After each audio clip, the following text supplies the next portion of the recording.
Why are you entrusting our newborn baby to my sister every day?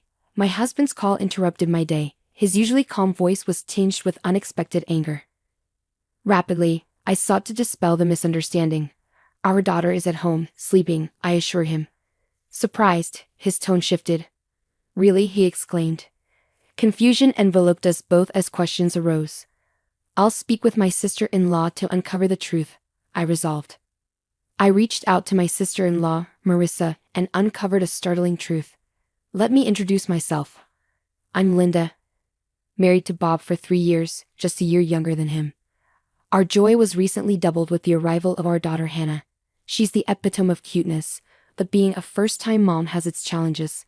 With my parents living far away, I didn't have the luxury of heading back home after childbirth. Since leaving the hospital, I've been navigating this new world solo during the day. I must admit, I've been getting by, largely thanks to Bob's unwavering support. Despite his long work hours, he's always there for Hannah and me, never once complaining. His gentle demeanor eases any parenting stresses I encounter. Whether it's struggling to soothe Hannah to sleep or tending to her cries in the dead of night, his presence has been a lifeline, and I'm immensely grateful for it. So you can imagine my shock when he called, his voice laced with unexpected frustration. Linda. Mom just called me. What's going on? He demanded. Confused, I replied, Your mom? What are you talking about? Why would we leave our newborn with Marissa every day? His mention of Marissa caught me off guard. She's Bob's sister, residing just a short walk away with their parents. Marissa, working from home, also takes care of her mother, making her quite flexible with her time. My husband's critique persisted. Leaving a 3-week-old baby, I couldn't fathom doing that. Marissa hasn't cared for a baby before. I get that you're tired post-birth, but you should have talked to me before entrusting her to Marissa, he expressed, his worry palpable. His distress signaled that this was no ordinary misunderstanding. Wait, I'm lost. Marissa caring for a newborn. Why did your mom call you? Why would I need your consultation? What do you mean? Leaving Hannah with Marissa? Have I been doing that? I countered, utterly bewildered. It's been nearly 2 weeks. Marissa didn't complain, not wanting to strain your relationship, but Mom couldn't stay silent, he clarified. Bob's revelation stunned me. It was a narrative I had no recollection of, with my daughter right beside me. With numerous questions swirling, I prioritized clearing the confusion. Swiftly, I assured him, our daughter's at home, asleep. She's right here with me. Bob's astonishment resurfaced. What do you mean? He inquired. I'm just as confused as you are. Honestly, I've been following the advice to keep newborns indoors, so besides medical appointments, I haven't been anywhere. I haven't even visited your family's house, and it's been a while since Marissa came over after Hannah's birth, I clarified. Then whose baby is Marissa caring for? Bob pondered aloud. I wish I knew. Why would Marissa fabricate looking after our baby? Each question seemed to spiral into another, leaving us both puzzled. As the lunch break chimes sounded through the phone, I made a decision. I need to speak with Marissa. I want to understand why she might concoct such a lie. If there's a misunderstanding, and she thinks she's caring for Hannah, that's concerning. I'll also call Mom, I announced. Bob paused before expressing his regret. I'm sorry for doubting you. I was just really worried about Hannah. It's alright. You're concerned about Hannah, aren't you? Besides, when I told you she's right here, you didn't doubt me. You trusted me, I comforted him. After our call ended, I wasted no time dialing my sister-in-law's number. Marissa, do you have a moment? There's something I need to discuss, I started. Linda, I need to talk to you too, Marissa replied. Marissa and Bob are close in age, which is why she's the same age as me despite being my sister-in-law. We've always had a good relationship, even going out together when I was dating Bob. So, it puzzled me why she hadn't mentioned anything about this situation. I couldn't fathom why she would fabricate such a story. Well, now's a good time. Bob just filled me in. Marissa, what's this about you looking after Hannah? I haven't left her with anyone, I questioned, bewildered. Marissa's surprised voice followed, accompanied by the sound of a crying baby. It seemed she was indeed tending to an infant. Listening to Marissa's reaction, a realization dawned on me. Marissa wasn't fabricating anything, she genuinely believed she was caring for Hannah. To dispel her misconception, I began to explain the truth. To dispel her misconception, I began to explain the truth. Hannah's right here with me, fast asleep. I'm really baffled by all of this. But how did you end up with a baby, Marissa? And why do you think it was Hannah? I asked, seeking clarity. Marissa replied, shedding light on the situation. Last week, Dad dropped off a baby with me. He said, Linda seems overwhelmed, so you should assist her with the baby. This revelation left me dumbfounded. Then Marissa disclosed another shocking detail. I was terrified because I've never cared for a baby. I hadn't heard from you, Linda. And when I considered calling you, Dad warned, if you contact Linda, she'll just stress out. Show some consideration for your sister-in-law. I have my own responsibilities, even when I'm at home. It appeared that my father-in-law's deceit initiated this chaos, but the identity of the child Marissa was caring for remained unclear. Thinking that confronting my father-in-law directly might resolve the confusion, I inquired if he was home. Unfortunately, he's out at the moment. Lately, he returns home late in the evening, takes the child Marissa's been tending to, claiming he'll return her to Linda, then leaves again. He usually returns in about 20 to 30 minutes, Marissa explained. Frustrated by my father-in-law's manipulation involving my daughter and me, I felt compelled to address the situation head-on. I understand. I'll discuss this with Bob, but we might visit tonight, I decided before ending the call. I promptly emailed my husband, detailing what I learned from his sister. We should ask Dad directly, came the suggestion. So when Bob returned home, we made our way to my in-laws. Along the journey, Bob recounted his conversation with his mother. Mom was also quite upset to discover that the child she thought was her grandchild wasn't. That's a significant shock, isn't it? I didn't envision Hannah's first family gathering unfolding like this. It's quite a complicated situation, he elaborated. Due to her back issues, his mother hadn't met our daughter yet. I had hoped to introduce Hannah to her once she was ready to venture out after a month, but now, I found myself disheartened that our introduction had to occur amidst such turmoil. Upon reaching my in-laws' home, we found my mother-in-law and sister-in-law both appearing bewildered as we entered. Marissa spoke up. Bob, Linda, Dad mentioned he would return the child we've been caring for, but he hasn't returned yet. Understanding the situation, Bob intervened. I see, Mom. Despite the confusion, this is our daughter Hannah. With that, I brought Hannah closer to my mother-in-law. Upon laying eyes on Hannah, my mother-in-law's expression softened. She's absolutely adorable. She bears a striking resemblance to Bob when he was a baby. I'm thrilled to finally meet her, and Linda, you've done remarkably well. I'm sorry you've been entangled in all of this, she expressed with sincerity. It's all right. I'm just as perplexed as everyone else, I responded. Just as I spoke, Marissa chimed in. I'm baffled too. Who is this child I've been caring for? I don't understand why Dad would lie like this. I've been putting in so much effort, believing it was Hannah. He should consider my feelings too. Marissa's frustration mirrored my own towards our father-in-law. Attempting to lighten the mood, Bob interjected, but Marissa, you've met Hannah before. You should have noticed it's a different baby.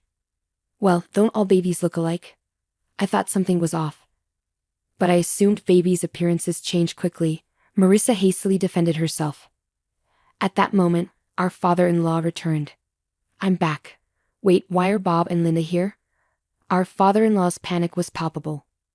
This deception stemmed from him. The rest of us shared disapproving glances, each silently accusing him.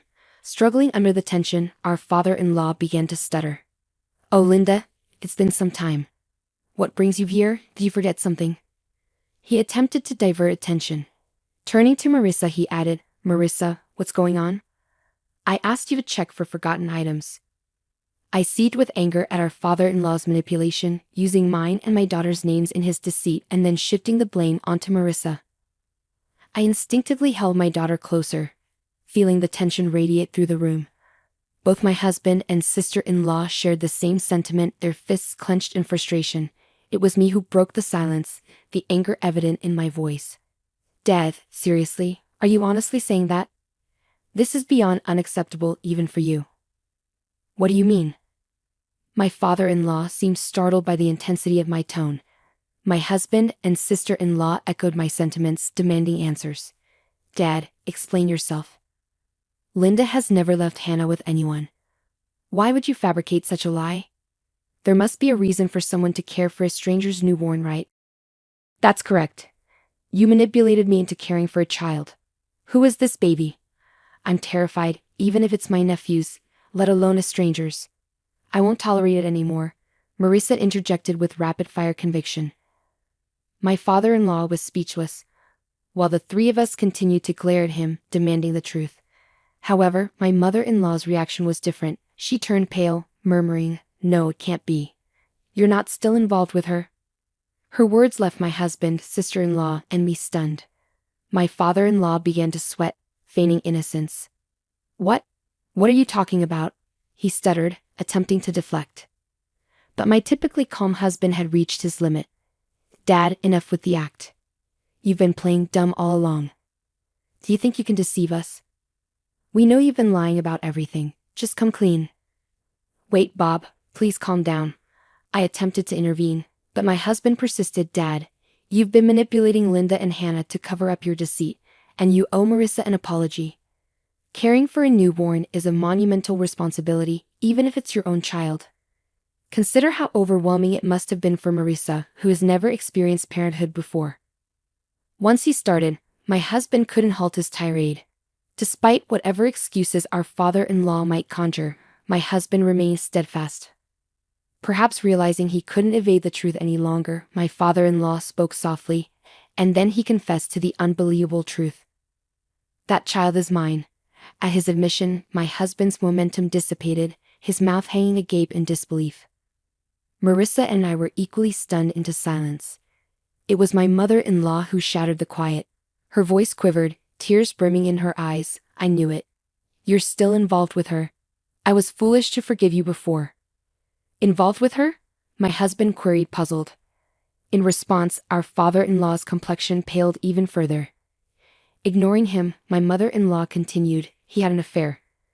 It happened around the time you two were getting married, about 3 years ago. He promised me he'd never do it again, and I forgave him.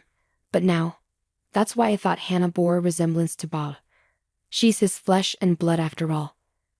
I thought she was my true grandchild." Unable to contain her emotions any longer, my mother-in-law broke into tears. Witnessing her distress only fueled my anger towards my father-in-law.